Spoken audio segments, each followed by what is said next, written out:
Hello, I'm Michael Wilson, producer of the James Bond films.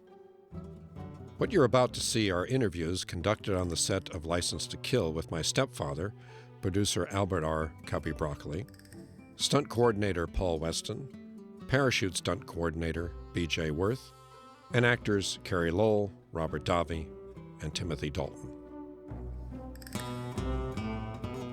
These interviews give insight into the way we approach License to Kill and the character of James Bond.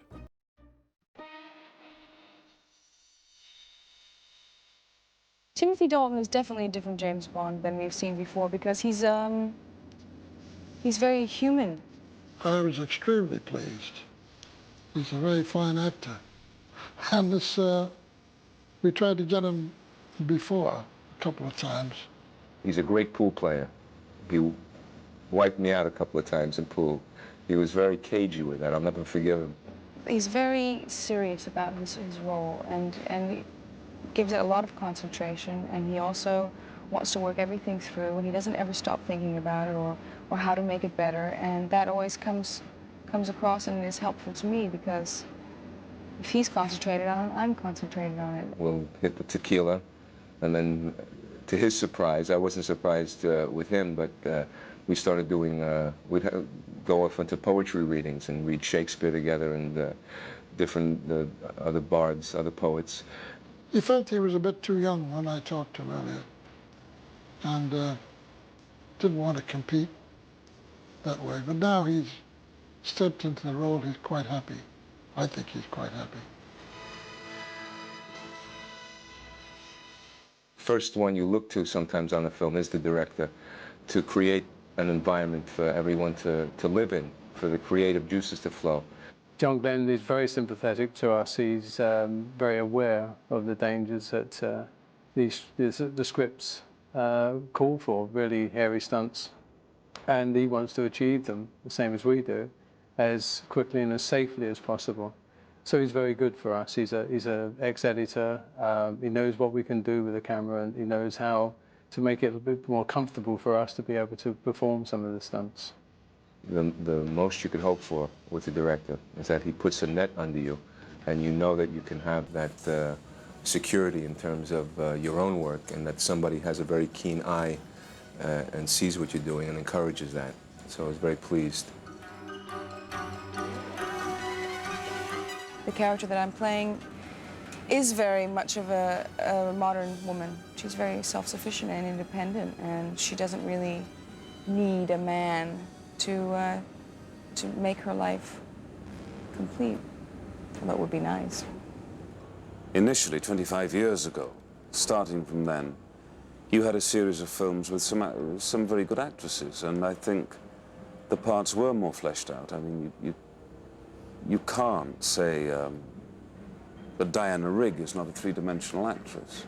Jill St. John was wonderful in her part as the leading lady in one of the early Bond films. Ursula Andress, although one remembers, you know, the swimming costume and the knife and coming out of the sea, you know, gave a major impact to that first movie, Dr. No. On a black man, you can hardly call two-dimensional. I think they did go into a phase of being really rather more decorative. And it would be nice to think we've come out of that. I thought Mariam's performance in The Living Daylights, I mean, she fulfilled the role she had to play superbly. I do know that the public like Bond. They respond when we come out with a trailer to James Bond, the music and everything. They know he's coming on the screen. There's a tumult of explosion in the cinema. This uses an awful lot of Fleming. I mean, you'll recognize when you see it, if you know the books well. Lots of reverberations and echoes, and in some cases precise moments from a variety of books. It just so happens that it's the first time there isn't a Fleming title called License Revoked. The title's made up. I've seen a lot of the Bond films. The early ones, not as much. I mean, Dr. No was probably my all-time favorite because there was so much sophistication and danger about Bond then. I remember as a child watching these movies, and you get caught up in the world of James Bond. You get caught up in his, the whole ambience of the film. One of the interesting things about Bond is that he's just as bad as they are. I mean, the books come back to this theme time and again.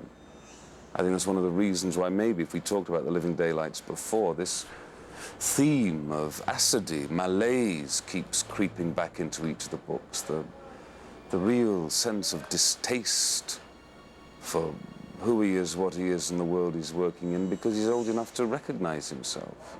He says time and again, or someone says time and again, he's just as bad. He's a murderer, a killer. Cold, cruel, ruthless killer. He just happens to be working for the side that's called good.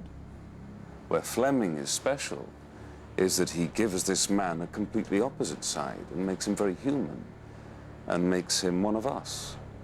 And so we put ourselves in his place, but recognize that side to him, which probably does lurk in all of us in some small degree or not. But, oh yeah, he's as bad as they are. Traveling with the Bond is wonderful. I mean, I was thinking today just how many flights I've made traveling around the world, and I've made 38 flights on this movie. This location, this beautiful location, is a place called Arabesque. Belongs to friends of mine. Most of the work's been done in Mexico City, in the studios and in Key West, and on locations around Mexico. The locations, I mean, the most interesting thing about it is when we have our time off and we can go and visit the other places around Mexico City, the little towns, little colonial villages, and that's been very interesting because Mexico is just such a rich country in terms of culture and arts. You tend to go to the most exotic places. You're taken to places that, as a tourist, you'd take a lifetime to go and see. They're a wonderful company to work for, and they think big, and you go big places. A stunt really starts from the moment that the producers feel that the actor cannot do the action because of insurance and safety reasons. And we try to incorporate the actor as much as we can in the action.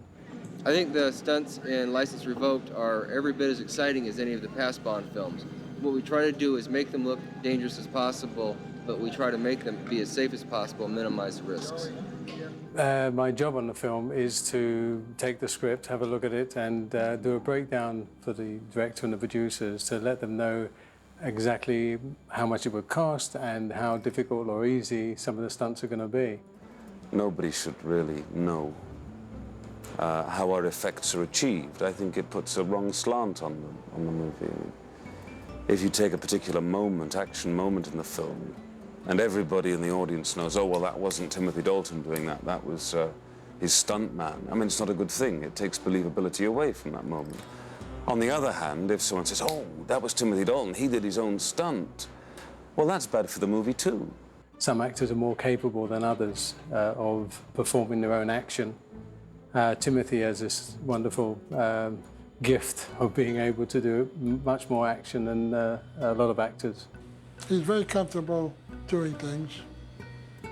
He likes doing certain stunts and so forth.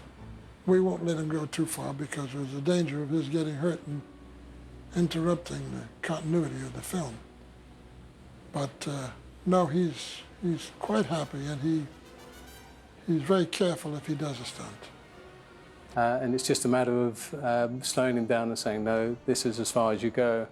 But we are tempted, because he is so good at it, to try to adapt the stunt so that he can do much more of it than you would normally do. The audience should just quite simply believe that the man, the character that they're watching, James Bond, does them. He is very intense about his character, and if the character would do it, he tries to attempt it. And we just have to make it as easy as possible for him to do that. I should also say that alongside stunts really go special effects, because it would be rare that a stunt takes place without some kind of explosion or gunfire or massive amount of flame or whatever. And I think the special effects team that we have, which is a large one, headed by John Richardson, I think are the best I've ever worked with, ever. I can't think of any time that I really didn't feel comfortable. From the moment I walked on the set for the lighting test, they were all very friendly and accepting. And being a newcomer, I really appreciated that because I was terrified.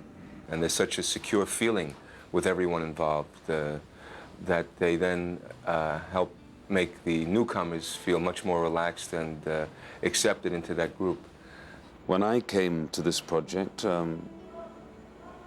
one of the real reasons why I accepted to do it was that Mr. Broccoli had said he wanted to take these films back to, not how they were at the beginning, but he wanted to take them back to the spirit of the earlier films.